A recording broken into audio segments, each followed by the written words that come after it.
Chers amis, bonjour. Nous sommes le mardi 21 février 2023, il est 9 heures.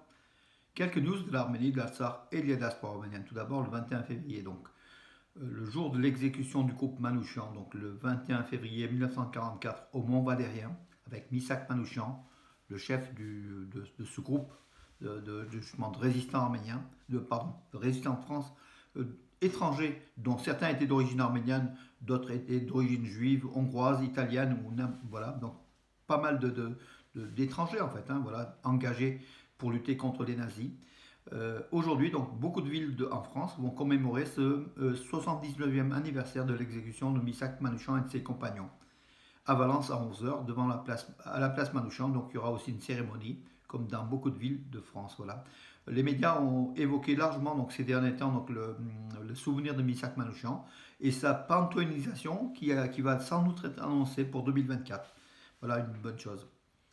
Et puis donc le Dauphiné, oui, pour une information locale, donc le Dauphiné d'aujourd'hui, voilà, qui fait un article sur comment dirais-je, ce vendredi soir. Donc voilà, vous le voyez ici. Ce vendredi soir, donc nous avons une soirée de conférence débat sur les Arméniens cachés ou les crypto-arméniens, les millions d'Arméniens qui vivent en Turquie sous une identité donc turque non arménienne jusqu'à présent. Donc on verra le chiffre, on verra ce qu'on fait donc de ces Arméniens, leur désir et l'avenir pour l'Arménie. Voilà le lien avec l'Arménie. Randing en parlait. Ils sont plusieurs millions. Le chiffre de 9 millions a été avancé. On verra donc lors de la conférence où est la vérité.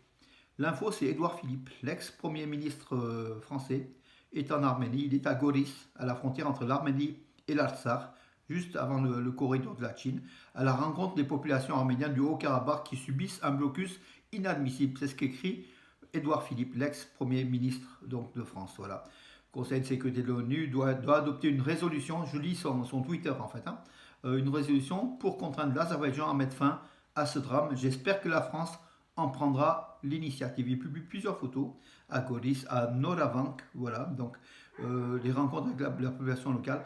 Cette approche d'Édouard Philippe avec justement le droit des Arméniens en Artsakh, en Arménie, et puis avec la communauté arménienne de France, je trouve que c'est quelque chose d'assez fort. C'est un engagement très fort de l'ex-premier ministre donc, français.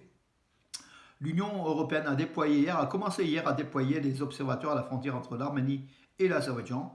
Ils sont une centaine donc d'observateurs civils et quelques militaires avec des gendarmes et des policiers par exemple allemands ou des gendarmes français à être déployés pour surveiller la paix, pour surveiller les violations s'il y en a par l'Azerbaïdjan bien sûr de la sécurité sur la région en fait. Voilà, donc l'idée c'est de pacifier en fait entre l'Arménie et l'Azerbaïdjan, de faire en sorte que la paix dure. Voilà. Maria Zakharova a évoqué la mission d'observation civile de l'Union européenne donc en Arménie. Moscou n'est pas content, bien sûr. Bon, c'est un petit peu comment dire, son précaré, sa chasse gardée, comme on dit, ce territoire du Sud-Caucase.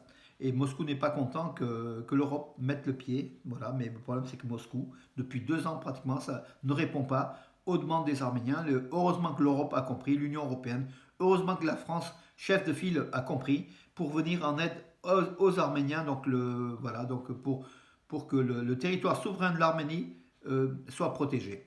Même si aujourd'hui, il y a pratiquement 1 millier de soldats azéris qui se trouvent sur les 150 km² du territoire souverain de l'Arménie, dans la région de Vayotsol, de Syunik et de Gerargonik, une région où ils ont grignoté à la frontière et ils sont installés. Donc pratiquement 1 millier de soldats azéris. L'Europe a demandé le retrait. Voilà, donc il faut que tout doucement l'Azerbaïdjan comprenne qu'il n'est pas possible de violer l'espace, que le territoire d'un autre État souverain reconnu par la communauté internationale, reconnu par l'ONU, donc l'Arménie, et que c'est pas possible. Le statut de l'Artsakh, c'est différent. Le corridor de la Chine reste toujours, bien sûr, fermé, mais l'étau diplomatique se resserre autour de l'Azerbaïdjan. Mais comme disait un de mes dans les réseaux sociaux donc hier, c'est comme l'Azerbaïdjan a quand même beaucoup de réserves, hein, donc pétrole, gaz, qui fait que peut-être que la justice peut être biaisée par cela. Donc voilà, espérons que malgré tout que le droit puisse triompher. Cérémonie du 35e anniversaire de la République de l'Artsakh, donc commémorée donc, à Stepanakert de façon grandiose. En Arménie aussi, il y a eu quelques, comment dirais-je, quelques manifestations. Ce 35e anniversaire de la République de l'Artsakh, par la volonté du peuple, voté par la volonté du peuple, tient toujours, même si l'Artsakh est en étau aujourd'hui avec le blocus, et puis le territoire grignoté aux 2 tiers pratiquement. Voilà. Mais les Arméniens debout maintiennent leur volonté de résistance et de vivre libre sur leur terre d'origine en tant qu'Arméniens depuis la nuit des temps. Hein, voilà. 19 entreprises arméniennes aux dernières technologies de défense donc des entreprises d'Arménie, hein, dans un stand d'exposition sous le nom de Arménie, à IDEX 2023. Donc c'est une grande exposition internationale d'armement, technologie et d'armement à Abu Dhabi. Voilà, donc les Arméniens sont présents, beaucoup donc dans les Émirats, donc à cette expo.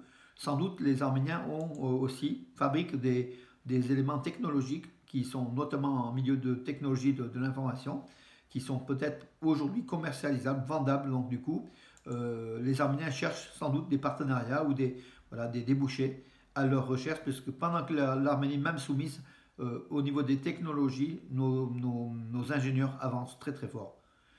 En 2022, un rapport par rapport à l'année précédente, en fait, le PIB de l'Arménie, donc l'économie, a augmenté de 12,6%. On parlait entre 12 et 13, voilà, 12,6%. Le chiffre est tombé, voilà, donc un bon indice et qui va dégager sans doute une marge pour l'acquisition d'armement pour la défense de l'Arménie. Hein, voilà. Même si l'Azerbaïdjan peut dépenser 3-4 fois plus sans problème en face. Au moins que l'armée arménienne puisse, comment dirais-je, puisse se réformer, puisse se réarmer, et puis reprendre comment dirais-je, confiance, voilà. Et il faut de l'argent, et effectivement, ces marges dégagées peuvent procurer de l'argent. La délégation du Centre iranien d'activité antisismique, en fait des minages, hein, donc, qui était en Arménie, une petite délégation iranienne, s'est rendue au mémorial donc, du génocide arménien. Voilà, la délégation d'ailleurs militaire en fait anti-mine d'Iran a signé des accords avec le ministère arménien de la Défense. Un convoi transportant des marchandises humanitaires, on parle de 25 à 50 tonnes, hein, a emprunté le corridor de Goris-Lachin, accompagné par les forces russes de paix du ministère donc, de la Défense de la Fédération de Russie, qui l'indique hein, par un communiqué, donc hier c'était, voilà, comme quoi quelques gouttes d'eau sont au chevet donc, des Arméniens de l'Artsakh malgré tout.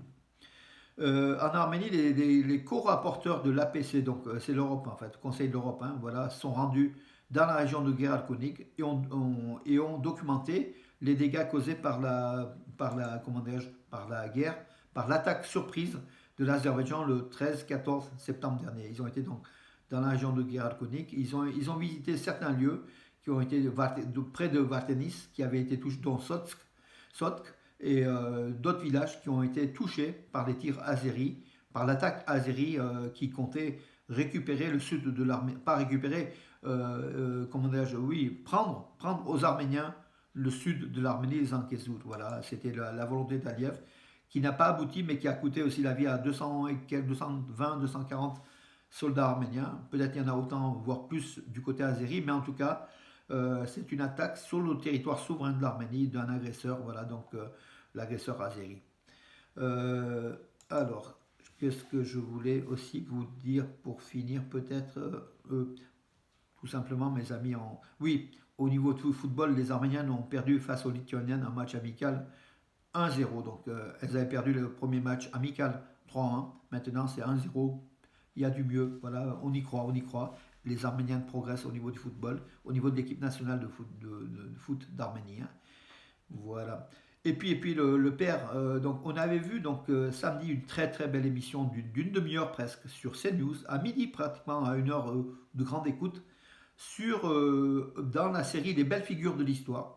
donc sur CNews, hein, la chaîne 16 sur la TNT, sur Saint Grégoire l'Illuminateur, père de l'Arménie. Voilà, une très très belle émission dont la vidéo est en ligne sur ma page Facebook et puis sur d'autres pages, d'autres groupes que j'ai partagés. Également sur Nouvelles d'Arménie, Armenius, vous pouvez voir donc, dans la rubrique télévision web, vous pouvez voir donc ce documentaire, enfin cette émission de pratiquement une demi-heure et il y a beaucoup de choses qui sont dites. Hein. Bravo à CNews en tout cas qui est à la pointe. C'est l'une des plus belles émissions que j'ai jusqu'à présent vues à la télévision française. Hein, voilà. Et c'est CNews qui a déjà fait plusieurs belles émissions sur les Arméniens.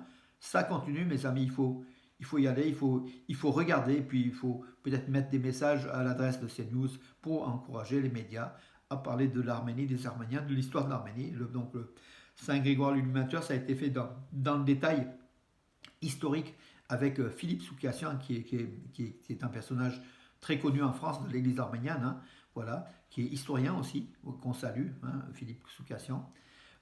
Il faut regarder donc cette émission, mes amis, si vous avez le temps, bien sûr, mais c'est sur l'Arménie, si vous vous intéressez à l'Arménie, avec des très très belles images, hein, de documentaires. Voilà mes amis pour aujourd'hui, en tout cas je vous donne rendez-vous à demain et bonne journée.